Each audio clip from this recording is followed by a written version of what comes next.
Greetings, and welcome back to our Standing Watch program. Does the Bible tell us what is going to happen in Europe within the next few years? Whether Europe will unite, whether the euro will survive, who will have the leadership position in Europe? Yes, my friends, indeed, the Bible does tell us very clearly. And we can already see developments taking place in that part of the world which show us how ultimately these fulfillments, as mentioned in Scripture, will be reached. I'd like to start by reading to you from a very interesting article which was published by Reuters on May 31, 2012, saying this: how many countries will Germany need to bail out before it has erased the guilt of the Holocaust? That is the provocative question posed by Thilo Sarrazin, who was a former regional politician and also a Bundesbank governor. He says supporters of Eurobonds are driven by that very German reflex, according to which atonement for the Holocaust and the world wars will never be complete until we have delivered our entire public interest and even our money into European hands. And then the article goes on to say that an opinion poll last week provides just the latest proof that Sarrazin has his finger on the national pulse. But the German political establishment is falling over itself to bury his arguments. Many topics are declared outside the realm of political competition. The result is a restricted political sphere where politicians have often been able to act against public opinion without fear of challenge. But those who dare cross the threshold of political correctness, as Sarrazin has repeatedly done, tap into a vast reservoir of pent-up popular frustration. And because the establishment cartel turns them into outcasts, rather than arguing with their views, this reservoir continues to grow.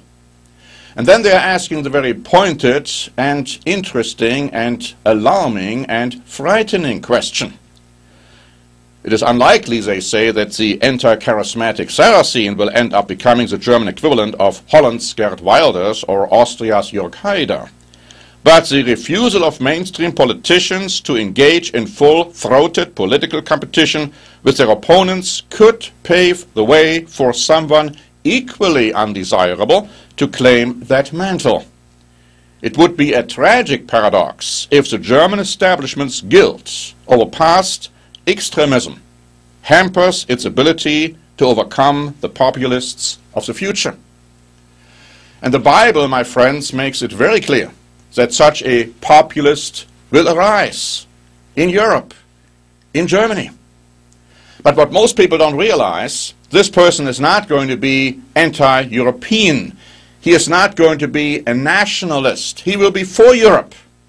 And we read in the Bible that 10 nations or groups of nations, core Europe, as we will see in a moment, will give their authority and their power to that charismatic political leader, somebody who has not arisen yet, but we are waiting to see him arise.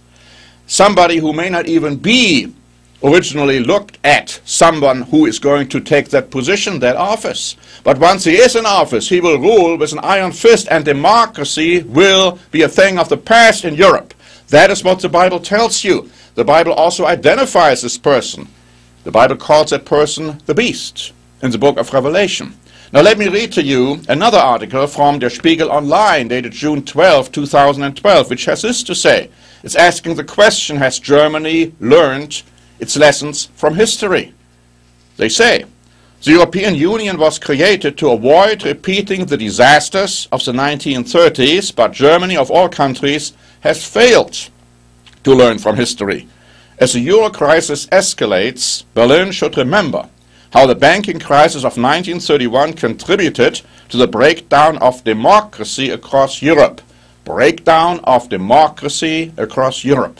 It goes on to say, today's Germans appear to attach more importance to the year 1923, the year of hyperinflation, than to the year 1933, the year democracy died. They would do well to remember how a European banking crisis 2 years before 1933 contributed directly to the breakdown of democracy, not just in their own country, but across the European continent. While 24 European regimes had been democratic in 1920, the number was down to 11 in 1939. Giving up sovereignty is inevitable, this article says. However, beginning subject to a neo-colonial submission of one's fiscal policy to Germany is not acceptable. Germans must understand that the cost of a breakup of the Eurozone would be astronomically high for themselves as much as for anyone, and in passing, most Germans do understand that, even though they don't like it. And so we are hearing voices to the effect that Germany will do everything they possibly can to prevent a breakup of the Eurozone, and so I can say to you, my friends, that the Euro is not going to fail. But this article goes on to say, after all, Germany's current prosperity is in large measure a consequence of monetary union. The Euro has given German exporters a far more competitive exchange rate than the old Deutsche Mark would have. And the rest of the Eurozone remains the destination for 42% of German exports. Plunging half of that market into a new depression can hardly be good for Germany. Ultimately, the German Chancellor Angela Merkel herself acknowledged last week, monetary union, and I want you to listen to this very carefully, monetary union always implied further integration into a fiscal and political union. But before Europe gets anywhere near taking this historical step, it must first of all show that it has learned the lessons of the past. The EU was created to avoid repeating the disasters of the 1930s. It is time Europe's leaders, and especially Germany's, understood how perilously close they are doing just that. Perilously close, it says, they are doing just that. You see, the problem is, my friends, that we haven't learned from history. And so what we are going to see is that Europe will unite in a way which people don't realize and expect. And democracy, as I said, will become a thing of the past. Tendencies are already in the making to that effect. Let me read to you from an article which was published on June 12, 2012 by the Associated Press, saying this: European officials are working on a range of contingency scenarios covering action that could be to control the movement of people and money. Control the movement of people and money in the event of Greece abandoning the euro currency. A European Union spokesman said Tuesday that, legally, limits could be imposed on movement of people and money across national borders within the EU if it is necessary to protect public order or public security. I don't know how you feel about this. I'm immediately reminded of a scenario in World War II where the movement of people and money was restricted and then prevented. I am talking, of course, about concentration camps. I'm not saying that that politician had that in mind, but it's very dangerous vocabulary. It's very dangerous scenarios which are being contemplated here. Let me also read to you from The Guardian, a British paper dated June 4, 2012, saying, "It is a measure of the speed at which the politics of the euro crisis is changing. By announcing there could be no censorship of the Eurozone to-do list, Angela Merkel meant tabling radical federalist steps involving gradual loss of national sovereignty over budgetary, fiscal, social, pensions and labor market policies with the aim of forging a new European political union over 5 to 10 years. So here we have it. That is what they want to do. They want to create a political union. Now, how is this going to happen? The Guardian continues to say, it is a divisive and contested notion which Merkel did not always favor. In the heat of the crisis, however, she now appears to see no alternative, and from a human standpoint, there isn't really any alternative. But we are looking at this, of course, from a biblical prophesied standpoint. It goes on to say, the impact of the project will be immense if it takes off. A much more entrenched, notice this, two-speed Europe would emerge, with key decision-taking centered in the Eurozone, and not in an EU of 27 or 28. And then the article goes on to say that Great Britain won't be part of this process.